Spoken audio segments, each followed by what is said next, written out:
Hey, welcome back to our channel. Today, we dive into a gripping segment of the Bible, focusing on Jeremiah chapters 17 to 20. Beginning with chapter 17, we find a compelling contrast between the blessings of trusting in God and the perils of turning away from Him. Key verses like 177-8 say, "Blessed is the one who trusts in the Lord. They will be like a tree planted by the water." This imagery symbolizes strength and resilience, qualities that come with faith. Next, chapter 18 introduces the famous potter's house analogy. Here, God likens himself to a potter and the people to clay, emphasizing his sovereignty and the possibility for renewal or destruction based on their actions. Verse 186 captures this vividly, "Like clay in the hand of the potter, so are you in my hand, Israel."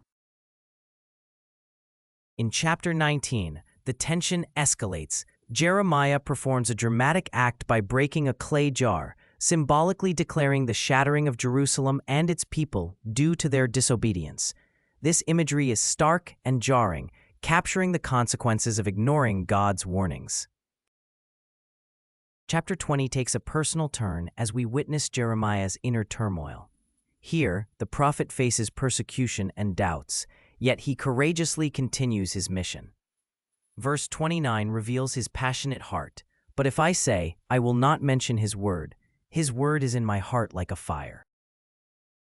Throughout these chapters, themes of judgment, repentance, and the persisting hope for redemption shine through.